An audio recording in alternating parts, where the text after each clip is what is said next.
Have you ever imagined hearing from the mouth of someone you raised with so much love the words that hurt you most in life? I never thought this would happen to me. I never thought that my own flesh and blood, the boy I saw born, the boy I held in my arms so many times, would be able to look me in the eye and say in a calm, almost sweet, yet venomous voice, "You're confused. I'll help you." This phrase might seem harmless to many, but in that moment, it was like a knife cutting through my dignity. Because I knew, deep down, that what he wanted wasn't to help me. What he wanted was to steal from me. I've always been a fighter. I've worked my entire life, faced silent humiliation, and sacrificed my own dreams to ensure my children and grandchildren would have a better future. Every penny I saved, every small achievement I achieved, came not from luck, but from sweat. It was what I called my legacy, the security I dreamed of leaving them. And suddenly, that legacy was in the wrong hands. Have you ever been there? Have you ever felt like all your life's sacrifices were treated as nothing? At first, when he approached me, I wanted to believe it was care, concern. He offered to help me with the bank, with understanding those messages that arrived on my phone, with organizing what, according to him, was confusing. I wanted to see it as affection, as closeness. After all, what grandmother doesn't dream of having a grandson present, concerned, willing to lend a hand? But the hand he extended wasn't to lift me up, it was to push me into the abyss. The worst part wasn't the money, even though $16,000 isn't a small sum. The worst part was the feeling of being treated like a burden, like someone incapable of understanding her own life. He didn't need to call me useless out loud. That tone of voice was enough, that look that blended arrogance and feigned patience. All it took was repeating that I was confused, that I didn't understand anything, and he would solve it for me. It was a silent humiliation, but as cruel as any scream, and for a few moments I believed it. I believed that maybe I really was incapable, that maybe I was hindering more than helping. But even as the pain crushed me, there was something inside me that wouldn't let me give up. A voice that said, "It's not you who's confused, it's him who's trying to confuse you." Today, I know there's a name for it: financial gaslighting. It's when someone uses manipulation to make you doubt your own abilities, your own memory, until you surrender completely into their hands. And when I realized this, my heart broke in two, half with shame, half with indignation. I remembered all the nights I skipped meals so my children could have food on their plates, all the days I arrived home tired from work, yet still found the strength to care for each of them, all the tears I swallowed silently, believing that one day it would all be worth it. And now, in my old age, it was from within my own home that the greatest pain came, the betrayal not from a stranger, but from someone I myself had helped raise. Have you ever felt the pain of being deceived in your own home? Have you ever experienced the shame of discovering that the one who was supposed to protect you was the one who hurt you the most? This is the hardest wound to heal, because it's not just about lost money. It's about destroyed trust, about love that was used as a weapon against you. And as the tears fell silently, I knew I had to make a decision. I couldn't let myself be submerged in that manipulation. I couldn't allow my silence to be interpreted as weakness. It was at that moment that something shifted inside me, something I hadn't even expected. And in that moment when I realized the magnitude of what was happening, my heart felt torn between pain and courage. It was as if every memory of sacrifice surfaced, reminding me that I couldn't simply accept that fate. And it's precisely at this point in the story that I want to make room for you, who are listening now. Because I know I'm not alone. I know that many people have experienced silent humiliation within their own homes, have felt the pain of being devalued or deceived by someone they trusted blindly. If anything I've said so far has upset you, leave your thoughts in the comments below. Share your experience, because your voice matters and can help others who may be going through the same thing. And if this story has touched you in any way, please like this video. It's a simple gesture, but it shows YouTube that this type of content needs to be seen by more people, that there are messages that cannot be silenced. Your participation here is what makes this channel grow and reach more people with stories that touch, alert, and empower. And if you believe we shouldn't let these stories be lost, subscribe to the channel. This is how we create together a community where no one needs to feel invisible, where every voice has a space to be heard.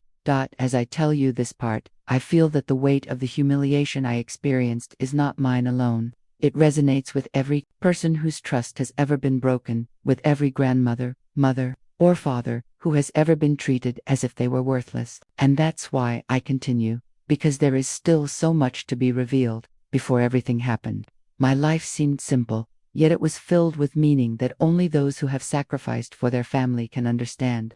I woke up early every day, even when my body was already crying out for rest. There were clothes to wash, food to prepare, bills that were never expected. Every detail of my daily life was marked by responsibility and sacrifice. While many my age were already resting, I continued steadfastly, believing that today's effort would be their security tomorrow. I wasn't one to complain. I always saw my sacrifices as a form of silent love, the kind that doesn't flaunt itself, but sustains everything behind it. I cooked meals that disappeared without thanks, paid bills that no one noticed, and stopped vying for myself to give to them. I sacrificed myself, but I believed it would be remembered one day. Have you ever been there? Have you ever felt like you gave your all, hoping that at some point someone would recognize it? I remember the days when the house was full, children's laughter in the yard, requests for stories, and endless hugs. I felt useful, needed. But the years passed, and that presence was replaced by absences. Visits became short, calls, few eyes distracted. I told myself it was natural, that each generation follows its own path. Still, loneliness became a constant presence, and I wondered if I would ever be truly seen again. I always saved every penny, not out of greed, but out of a protective mindset, believing that the transformation in my life would only make sense if it served to provide stability for those who would come after. The money I saved wasn't just a number in my account. It was a symbol of sleepless nights, of sacrifices, of decisions that carried silent impact. Each coin represented a choice, a hidden truth known only to me, and what hurt most was knowing that these behind-the-scenes details of my life were never seen. Too many. I was just an ordinary lady.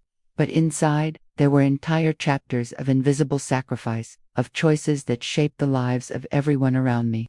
I often wondered if anyone truly understood the depth of these decisions. Or was everything always taken as an obligation, as if it were natural for me to carry the world without asking for anything in return? I held out hope that the law of life would bring back, in the form of gratitude, what I had given in the form of surrender. But reality doesn't always match our expectations. And perhaps that's where the greatest disappointment lies, not only in being deceived, but in realizing that the value of a lifetime of dedication can be forgotten within one's own home. I still remember when I bought my first piece of furniture with my own efforts. It wasn't expensive, nor pretty, but it was mine. I worked for weeks to earn it. That feeling of victory was the same one I carried with me into every financial decision. What I saved wasn't just money. It was resilience. It was emotional memory. It was proof that I never gave up. And when someone dares to take it by force, they're not just stealing a material asset. They're tearing entire pages from a story written with sacrifice and hope. It's as if everything I've built is reduced to dust by an act of betrayal. Today, when I revisit these memories, it's like watching a painful film. I see the woman I was, the sacrifices I made, every silent transformation that built the foundation of a family. And it's precisely this memory that makes the pain of betrayal even more cruel, because it didn't come from outside. It wasn't the work of a stranger. It was born within my home, in the heart of someone who grew up under my care. And it's in this mix of memory and pain that my voice finds the strength to keep telling. Because the truth needs to be told, even when it hurts, even when it reveals wounds that many prefer to hide. And it was in this clash between expectation and reality that something began to move inside me, as if each tear had the power to open a new path. At first, it seemed like mere concern. He approached me with that caring tone, the same one a grandson might have with his grandmother. He asked questions about how I was, if I needed anything, if I'd managed to pay the monthly bills. I wanted to believe it was genuine attention, and I even felt comforted at times. After all, who wouldn't want to see a little interest after so many years of silence? But there was something different about the way he spoke. His gaze lingered too long on my phone screen, his eyes following my every move as I opened the banking app. He seemed to be watching not me, but the money I'd saved with such effort. The first few sentences sounded like innocent concern. "Grandma, you shouldn't be messing with this alone. These apps are complicated. Give me your passwords. I know how to use them better than you." He smiled, but it wasn't light. There was a weight behind it. a hidden intention. That request carried a hidden truth I couldn't name, but it made me uncomfortable. My heart tightened, as if telling me there was something wrong with this apparent show of care. I tried to ignore it. I thought maybe I was overreacting, that I was misinterpreting his interest. Maybe it was just the generation gap, the mindset of young people who think they understand everything better. Still, every time he persisted, something inside me recoiled. There was a silent transformation taking place in our relationship. On one side, the grandmother who had always trusted, who had always sacrificed for the sake of her family. On the other, a young man who was beginning to talk to me as if I were incapable of understanding my own life. I once sat in the living room to pay an electricity bill on my cell phone. My hands weren't as steady anymore, and it took me longer than I'd liked to dial the numbers. He approached slowly, took the phone from my hand, and said quietly, "Leave it to me, Grandma. You always get confused about these things. I'd better figure it out." The word confused echoed in my head for days. It wasn't just a correction, it was a label, an attempt to belittle me without him having to raise his voice. I smiled slightly, trying not to create tension, but inside I felt the impact like an accusation. After that, I began to notice details that had previously escaped me. He would frequently ask how much I had saved, saying things like, "There's no point in leaving that money sitting around," or "You need someone you trust to take care of this." Everything was accompanied by a soft, almost sweet tone, as if he wanted to protect me. But the protection sounded more like control. It was as if I was being slowly pushed to believe I wasn't capable, that I needed him for everything. This manipulation strategy isn't direct, and perhaps that's why it hurts even more. It's not shouting, it's not orders, it's the "I know more than you" game repeated so many times that it begins to infiltrate our minds. It's as if they want to steal not only what we have, but also the confidence we carry within. I noticed the change in tone every day, the repetition of the same phrases, and I began to wonder if I was truly failing at simple things. At that time, I still believed he loved me just as much as before, that he just wanted to help. But there were times when the mask slipped for a few seconds. I remember one day when he got impatient when I asked him to check a receipt before authorizing a transfer. He looked at me intently and said, "You'll never understand this, Grandma. Better let me decide for you." That sentence was like a revelation. It wasn't about helping. It was about controlling. It was about making decisions for me without my having a say. And it was at that moment that distrust stopped being just a shadow. It became a constant presence. I began to notice his haste in resolving anything related to my money, the way he changed the subject when I insisted on details. He was trying to create an environment in which I felt fragile, dependent, almost childish. This was the hidden truth behind his concern. There was no affection, only interest. I found myself faced with a dilemma I never thought I'd face: continue believing in the image of a caring grandson, or accept that there was something wrong with the journey we were on together. It was a painful choice, because it meant looking within my own family and seeing an enemy where there should be protection.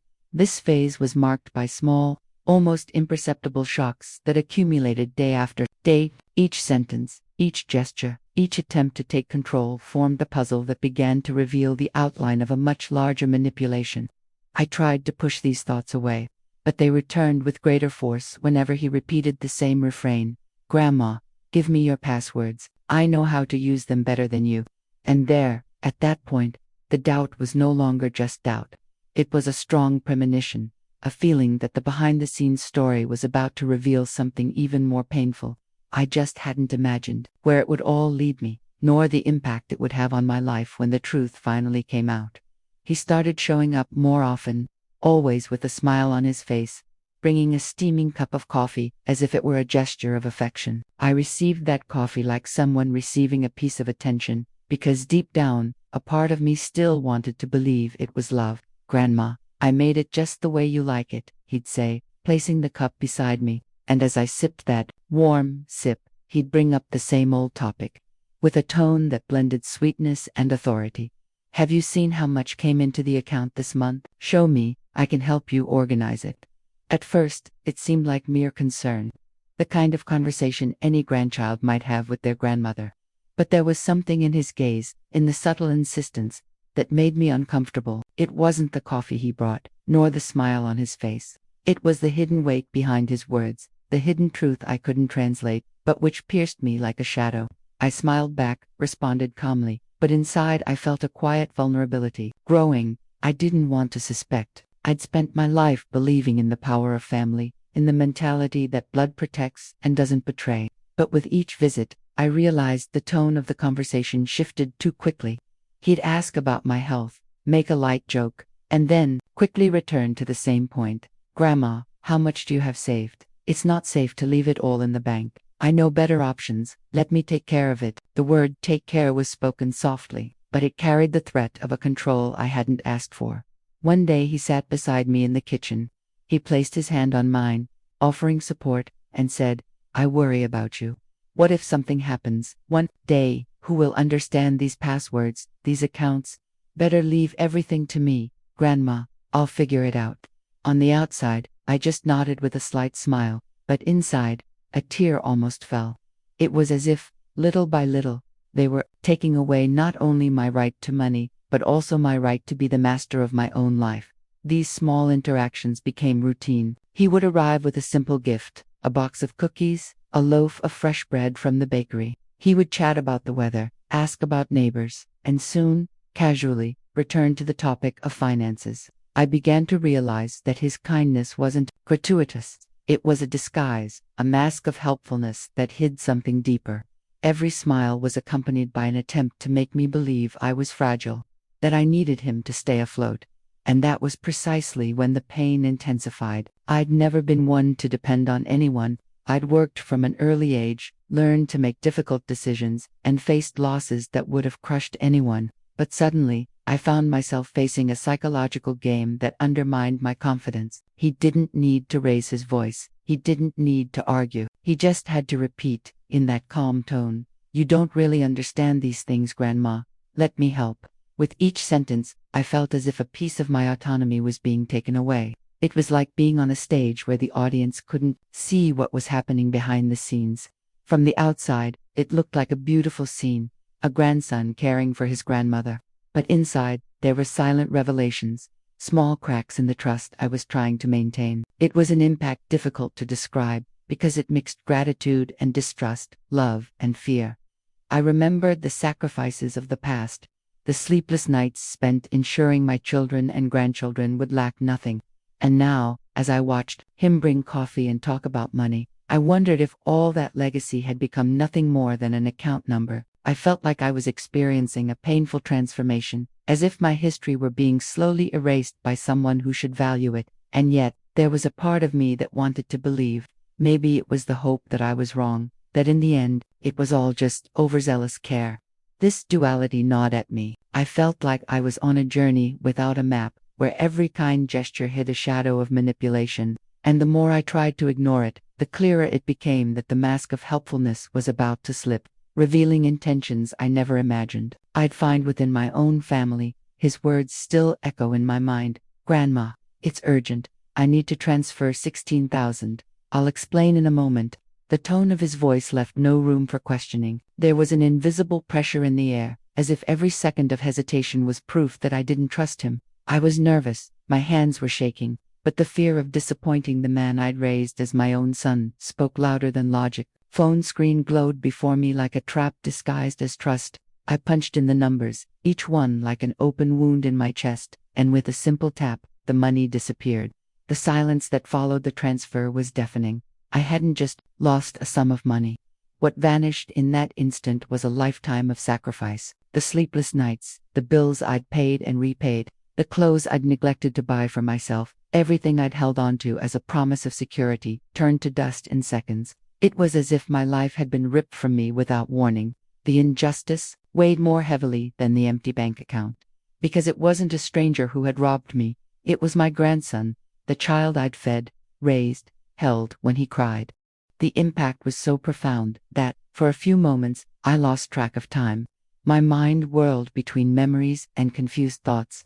I remembered the times I'd hidden my own exhaustion to play with him in the backyard, the days I'd prepared his favorite meal so that love would never be lacking at the table. And now, it all felt like a hidden truth. That affection I'd offered was being used against me. A sense of betrayal gnawed at me, as if all my effort had been cruelly discarded. It's strange how the body reacts in these moments. I felt a mixture of heat and cold, as if my blood was rushing and, at the same time, freezing me inside. My heart was pounding so hard it seemed to be warning me something terrible had just happened, and it had. It wasn't just about money, it was about trust. About the most intimate bond being torn apart before my eyes. As he spoke, trying to keep his tone gentle, I noticed something different. His smile was no longer affectionate. It was a poorly crafted disguise. The way he looked away, his haste to change the subject all, revealed the mask that was slowly slipping away. It was the backstage of manipulation. The point at which the mask of helpfulness transformed into the cold face of opportunism. I wanted to believe there was an explanation, that perhaps it was just a misunderstanding, but deep down I knew the coup had been committed. The pain came not just from the loss, but from the shock of realizing that the transformation that had occurred was not financial, but moral. That boy I had once held in my arms now stood before me as someone who had chosen to lie, deceive, and exploit. And it's in these kinds of moments that the hardest decisions arise. I could have kept quiet, swallowed my shame, hidden my pain, as women of my generation were so often taught to do. But something was different in me that day. Maybe it was the memory of sleepless nights, maybe it was the indignation at injustice, or maybe it was the silent voice echoing inside me, saying, "Enough." In that moment, I knew I wouldn't be just another forgotten, invisible victim. There was a hidden truth that needed to be revealed, and even though my heart still ached, I wouldn't let this story end like this. Because every journey of pain can also be a journey of revelation. And I was about to take the first step in that direction. I stood there staring at my phone screen as if time had frozen. The money was gone. The money I'd spent a lifetime saving had vanished in seconds, sucked dry by that transfer I'd authorized myself. Her hands were still shaking, her heart pounding as if it were about to explode. But nothing hurt as much as the knowledge that I hadn't been deceived by a stranger, by someone from outside, but by the one I loved most, my own blood. The silence that followed was an abyss, heavy, suffocating. It was the kind of silence that never lets up, that can't be filled even with tears. I felt alone in my own home, as if the world had turned its back on me, and it's amazing how the mind works in these moments. Suddenly, all the sacrifices came back like a movie in my head. The days I'd skipped buying something for myself so I could give it to him. The years I'd worked twice as hard to ensure he never went without food or education. I remembered sleepless nights, difficult decisions, pain I'd hidden so he wouldn't see it, and now, it all seemed in vain. It was as if the pages of my life had been ripped out before me. It wasn't just the money he'd taken, it was my story, my confidence, my dignity. Indignation grew along with the pain. I wondered how someone who grew up under my care could choose this path. At what point did the boy who once ran into my arms become the man capable of looking me in the eye and lying? I tried to search for answers, but the hidden truth was that there was no explanation that would alleviate it. The impact was felt, and the transformation that had occurred in that instant was irreversible. I was no longer just a betrayed grandmother. I had become a witness to an injustice within my own home. The following days were silent. I sat at the table, and the emptiness seemed to scream louder than any words. He continued to act as if nothing had happened, maintaining the same smile, the same soft tone, but for me, there was no longer any disguise. I saw every gesture with new eyes, and every detail revealed how far his mask had slipped, and this silence weighed more heavily than any scream. It was within him that loneliness settled, corroding from within. There was no one to share this pain with, because who would believe? Who would understand what it means to be deceived by one's own grandson? I felt torn between two worlds. On one side, the woman who carried the family, who endured, who believed in the value of love. On the other, the woman who now saw herself as a target of manipulation and lies. This duality consumed me. My heart told me there was still a remnant of love, but my mind screamed that what had happened was unforgivable. And in this silent conflict, I realized how cruel it is when betrayal comes from within. There is no preparation, no defense. It's like being stabbed in the back by someone you would trust with your life. The hardest part wasn't dealing with the material loss. Money, somehow, can be recovered. What can't be recovered is the feeling that all your sacrifice was scorned. That's the wound that never heals. I walked through the house, and every corner reminded me of the battles I fought, the choices I made to give them a better life. And now, That same house seemed to bear witness to a truth I didn't want to accept. My own blood had brought me to my knees, not through force, but through manipulation. The loneliness that followed was almost unbearable. I wondered if I had the strength to carry on, if I had the courage to face reality without breaking down completely. But indignation, that flame that burns within our chest when we know something is wrong, began to grow. And it was this indignation that kept me from completely falling into despair. Because, even though I was hurt, even though the pain was immense, I knew I couldn't let this injustice be swept under the rug. The journey that lay before me was painful, but inevitable. The silence after the robbery couldn't last forever. At some point, I would have to transform that pain into action, that emptiness into courage, that loneliness into voice. Because within that silence, within the open wound, I already felt a decision being born that would change the course of this story. The silence that enveloped me began to transform into something else. It was no longer just pain or loneliness. It was an indignation that throbbed with every heartbeat. I knew that if I remained silent, the story would end up being written solely through his version. And in this plot, I would be just the confused, fragile woman, incapable of taking care of herself. This was the narrative he was trying to construct. And with each gesture, I became more clearly aware of the manipulation hidden behind that false zeal. It was at that moment that my mindset shifted. I stopped being merely a victim and began to think like someone who needed to reclaim the power that had been stolen from me. It wasn't simple. I was tired, exhausted, and feeling alone, but I also knew I couldn't allow injustice to be swept under the rug.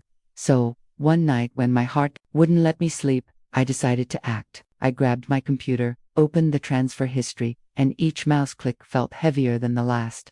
There were the numbers, the dates, the confirmations. Everything I'd previously seen as a trail of pain began to transform into a revelation. It was evidence, and it could be the key to exposing the hidden truth. With hands still shaking, I did something I never imagined I'd need to do to someone in my own family. I recorded the screen, not just once, but repeatedly. Every detail, every movement, every screenshot was like a shield I erected against the lie that tried to suffocate me. As I recorded everything, tears streamed down my face, not only from the pain of what had happened, but from the knowledge that, somehow, I was regaining some of my autonomy. It was as if, in that silent gesture, I was saying to myself, "You're not as defenseless as he thinks." The feeling was strange. On one hand, the heartbreak of betrayal, on the other, the unexpected strength of realizing I still had a choice. And that choice changed everything. I wasn't just saving screenshots. I was preserving the living memory of what had really happened, protecting my voice from being drowned out by manipulative rhetoric. This decision brought about an intimate, almost invisible, yet powerful transformation. I, who had previously seen myself only as a victim, was now beginning to see the possibility of turning the tables. In the days that followed, I continued to act in silence. As he appeared with his coffees, his practiced smiles, and questions about accounts, I observed him with a different perspective. There was no longer naivete in my gestures, only strategy. With every word he spoke, I reflected on the behind the scenes of what was happening, on the contrast between the facade he presented to the world and the truth I had already engraved within myself. The mask he wore no longer deceived me. I knew what lay behind it, and with each piece of evidence, the distance between us grew. It was like walking a fine line between vulnerability and power. I still felt the pain, still cried silently, but something inside me was shifting. For the first time since the coup, I felt I had an ace up my sleeve, a secret that could tip the scales in my favor, and that gave me strength. Not to forget, because forgetting would be impossible, but to prepare myself for the moment when the revelation would come to light. And as I saved each screenshot, I wondered how he would react when he realized that the grandmother he thought was weak, confused, and defenseless was, in fact, silently hoarding all the evidence needed to expose his deception. This was the true power shift, not raising one's voice, not immediately confronting, but preparing silently, patiently, so that the truth could speak louder than any manipulation. And so it was. Between tears and screenshots, that I began to rewrite my own narrative, not as a silent victim, but as someone who, even wounded, found the courage to hold the thread of the story in her own hands, because deep down, I knew that this secret, so carefully guarded, had the power to turn everything upside down. I entered the police station with slow but steady steps, my heart still weighed down with pain, but my eyes were different from those of the woman who had once given in to fear and pressure. Now there was a clarity in me I hadn't known I possessed. In my bag, the papers and printouts were like invisible shields, each screenshot holding not only digital evidence, but also the memory that I hadn't kept quiet. He said I was confused, I murmured to myself, repeating the words that had scarred me like an open wound. But in that moment, as I walked through the police station doors, I felt history about to rewrite itself. But he's the one who's confused now, because I brought the truth with me. The environment was cold, bureaucratic, filled with broken voices, but somehow, I felt greater than that space. It was as if indignation had given way to a new strength, something born of pain but transformed into courage. When I sat down in front of the police officer, my hands were still shaking, but not from fire. It was as if each heartbeat was a reminder that I was there to defend not only my rights, but also my story. I opened the folder and handed over the evidence. He looked at it, analyzed it seriously, and for the first time since everything had happened, I saw confirmation in someone's eyes that I wasn't crazy, that I wasn't exaggerating, that, as I explained each detail, I felt my voice gain strength. There was no more hesitation. I told him about the phone calls, the insistence, the "I'll help" that, in reality, hid the manipulation. Each word felt like a liberation, and with each sentence, I felt the impact of finally giving form to what had previously been trapped in silence. It was as if a profound transformation had taken place there, in front of this stranger who now listened to me with respect. The police officer asked questions, took notes, and asked me to repeat some points, and even as I relived the pain, I felt there was a greater purpose. I wasn't just reporting bank fraud. I was breaking a cycle. I was showing that even my own flesh and blood had no right to silence me, to diminish me, to use my love as a weapon against me. This was the law of return in action, not as cold vengeance, but as divine justice that arrives when the truth finally finds space to reveal itself inside.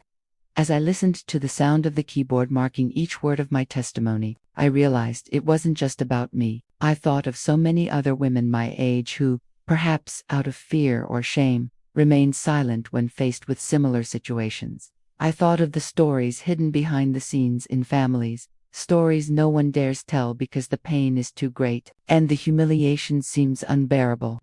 But in that moment, I felt like a spokesperson for these stifled voices. My courage could pave the way for other revelations. When I submitted the final print, I felt a wave of relief and indignation mix within me. It was strange, as if the pain was still there, but no longer had the same hold. I had taken a step that many would have thought impossible. And, within me, the conviction was clear. The hidden truth had been exposed. There was no turning back.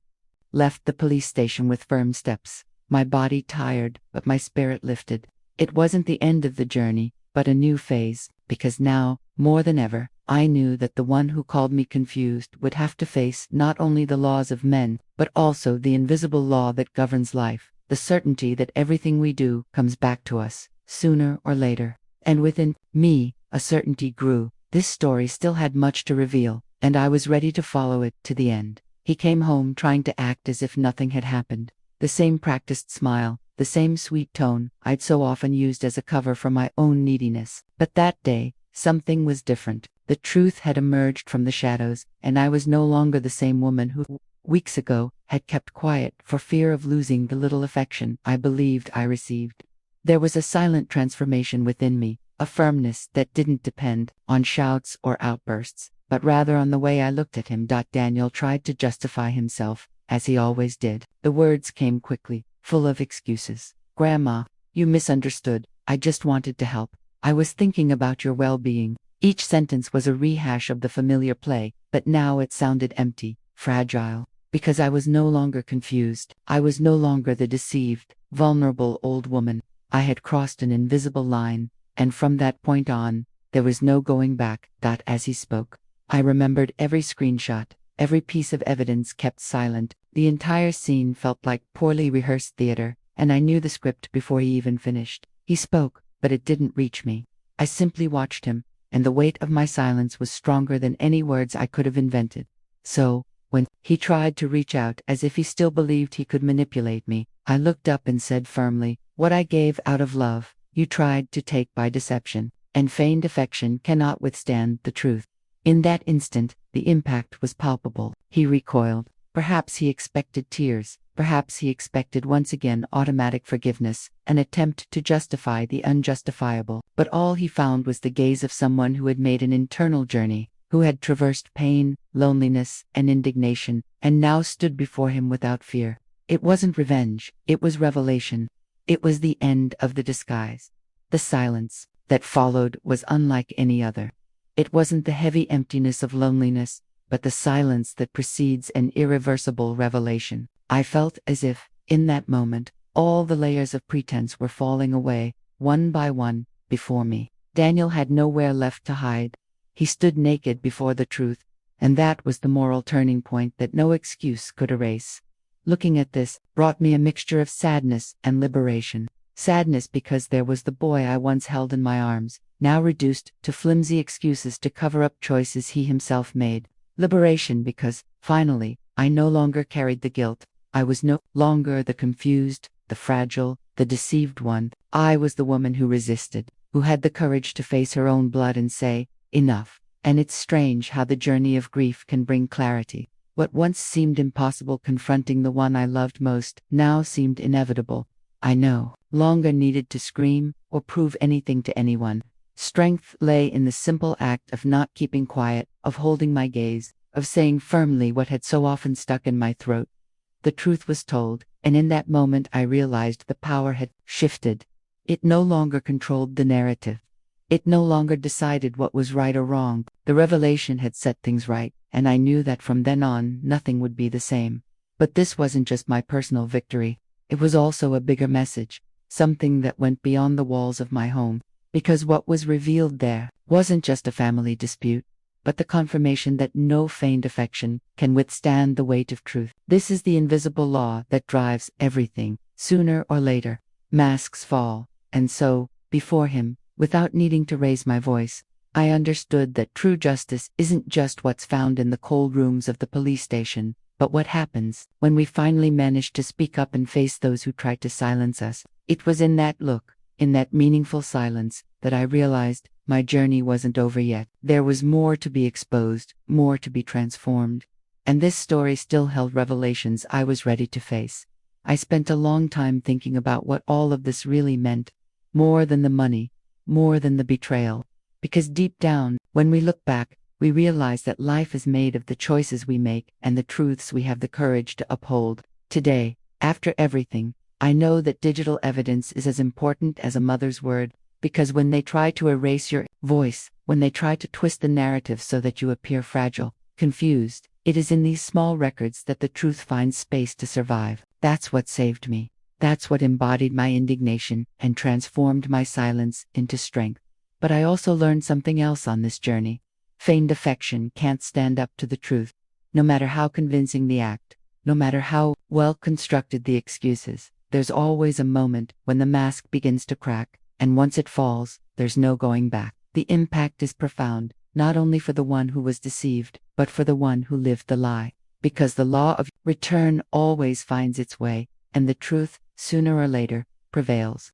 I won't say it was easy, carrying this revelation at home, facing the gaze of the one I loved most, and seeing there not only the grandson I raised, but the man who tried to steal me with smiles and sweet words, was one of the most intense pains I've ever experienced. But this experience was also a journey of transformation.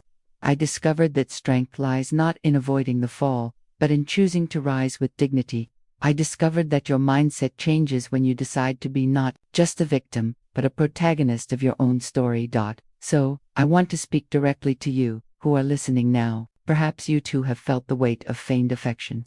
Perhaps someone has tried to use your trust to manipulate, to distort, to steal more than money, to steal your peace, your faith and your closest bonds.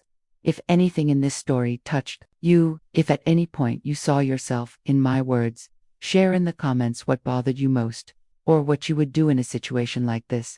Because when we talk, when we share our experiences, the pain ceases to be just ours and begins to transform into collective consciousness. And I also need to say, Your support here is what keeps this message alive. Every like, every comment, every subscription is like a flame that ignites so that more people receive this alert.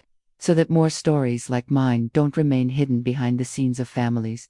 Your participation is not just a gesture of support for me, but a way of telling the world that no one deserves to be silenced, that the truth needs to be told. So, if this journey touched you in any way, don't leave here in silence. Leave a comment, like this video, and subscribe to the channel. This is the way to ensure that other voices are heard, that other stories find space to reveal their hidden truths.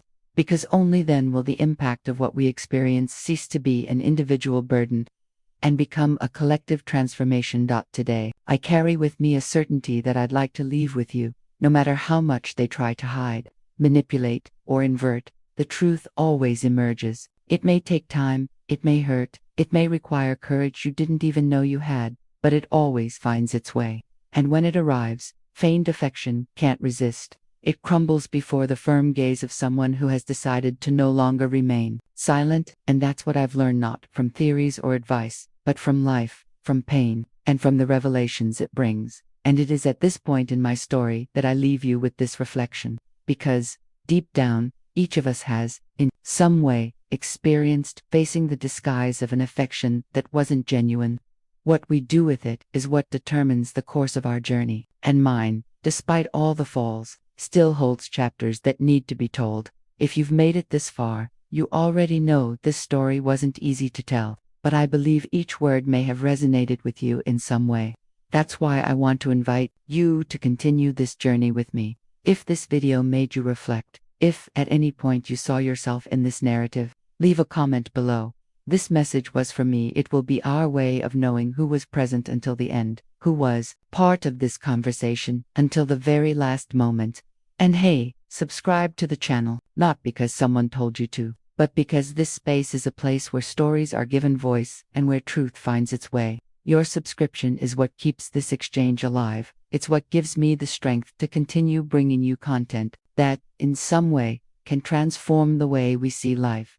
Also, give the video a like, not as an automatic gesture, but as a sign that this connection was real, that this story spoke to you. This small gesture goes a long way in helping this message reach others who might need to hear something similar. And, of course, you don't have to stop there. There's a video right here that complements this topic, full of revelations and reflections that can change your perspective on things. Click and continue with me there.